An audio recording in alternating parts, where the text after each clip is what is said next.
விருச்சிக ராசியை பொறுத்த வரைக்கும் பார்க்குறோம்னு வச்சுக்கோங்களேன். ஸோ விருச்சிக ராசியை பொறுத்த வரைக்கும் பார்த்தோம்னா விருச்சிக ராசியுமே வந்து டிப்பிக்கலாக இந்த ஒரு கன்னியா ராசியோ அல்லது வந்து கடக ராசியோ அல்லது வந்து இவங்கள மாதிரி தான் தொடர்ந்து நிறைய நெகட்டிவாக பேசுறது இப்போ சமீப காலமாக விருச்சிக ராசிகத்தில் சொல்கிறாங்க. ஒரு சில பேர் அவங்க வந்து ராசி பலன்கள் சொல்லும் பொழுதுமே கூட விருச்சிக ராசியினர் வந்து இவ்வளவு காலமாக கஷ்டப்பட்டுட்டீங்க, இவ்வளவு காலமாக கஷ்டப்பட்டீங்கன்னா ஆக்சுவலாக பார்த்தோன்னா உங்களுக்கும் கஷ்டம் இருக்கும், எனக்கும் கஷ்டம் இருக்கும்.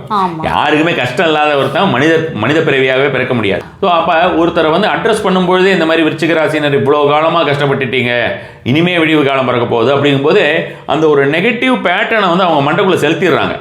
கரெக்ட்.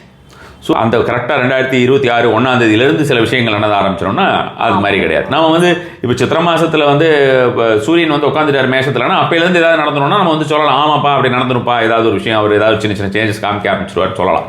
அது மாதிரி 2026 இருக்கட்டும், அது 3026 அது மாதிரி நடக்க போகிறது கிடையாது. கிரிகோரியன் கேலண்டரில் பார்க்கும்போது அது மாதிரியான ஒரு விஷயம் வந்து இட் இஸ் நாட் ட்ரூன்னு வச்சுக்கலாம், ஃபேக்ட். பட் ஓவரால் ஒவ்வொரு இருக்கக்கூடிய ஒரு டிரான்சிட்ஸ் நம்ம பல்வேறு விதமான டிரான்சிட்ஸ் பார்க்குறோம். ஸோ அப்போ அந்த டிரான்சிட்ஸில் வந்து கண்டிப்பான முறையில் அதுக்குண்டான விஷயம் இருக்கும். மெயினாக வந்து பார்த்தோன்னா குருவுமே இப்போ வந்து பரிபூர்ண சுபகிரகம் என்று சொல்லக்கூடிய குருவானவரே வந்து ஒரு சரியான ஒரு பொசிஷனில் இல்லைன்னு வச்சுக்கங்களேன்.